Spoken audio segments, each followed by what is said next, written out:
Can someone please explain to me how a man who had one of the largest child predator collections in Alberta history, how he could only get 18 years in prison, plus he got time and a half served for the 2 years that he was already in prison waiting for his trial. So that bumped it down to 15 years.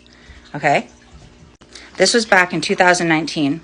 And he had over 180,000 images and 27,000 videos of children, all between the ages of 2 and 10. They were only able to identify 12 victims out of, they don't even know how many. Because he was also taking thousands of voyeuristic photos at malls, Sylvan Lake Beach, not to mention the school, the elementary school of his daughter that he would volunteer at, and God knows how many other places, okay? They deemed that he suffered from pedophilia disorder, obsessive compulsive disorder, but was considered only a moderate risk to reoffend. Really, moderate risk.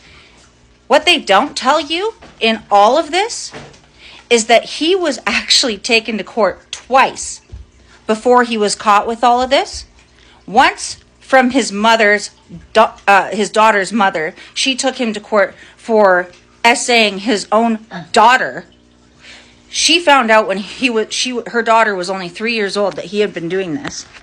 So once her daughter was 5, he was taken to court and acquitted due to not enough physical evidence. The mother was made out to look like a liar, a monster, and a manipulator who was coaching her daughter to say these things.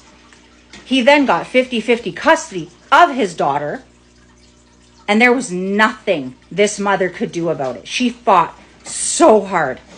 But thanks to him being acquitted, there was nothing she could do.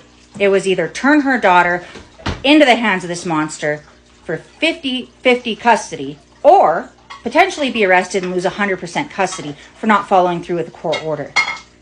Since there was no proof, there was no record of this man doing this, he got off for a decade to do this to thousands of other children, including his girlfriend's daughter, her nephew, his nieces, his nephews, God knows how many others, his daughter's friends.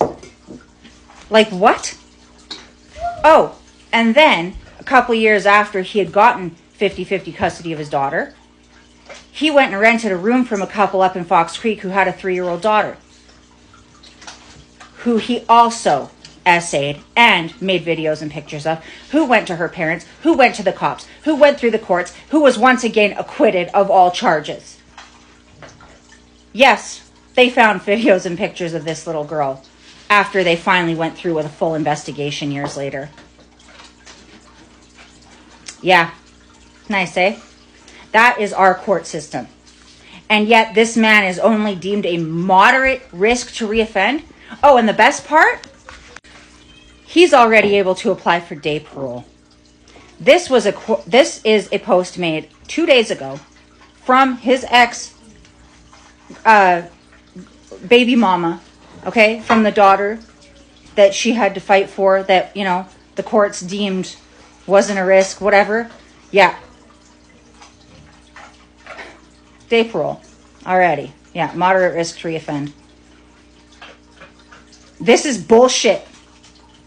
This is bullshit. These mothers, these daughters, these children, these parents should not have to worry about this sick fuck getting out on day parole or any parole at all ever. He should be locked up for the rest of his life. He should be sentenced to death, in my opinion. Anybody who is willing to harm a child, not to mention hundreds, possibly thousands of children, should never walk the streets again. Our court system is failing us horrendously. We need to change now.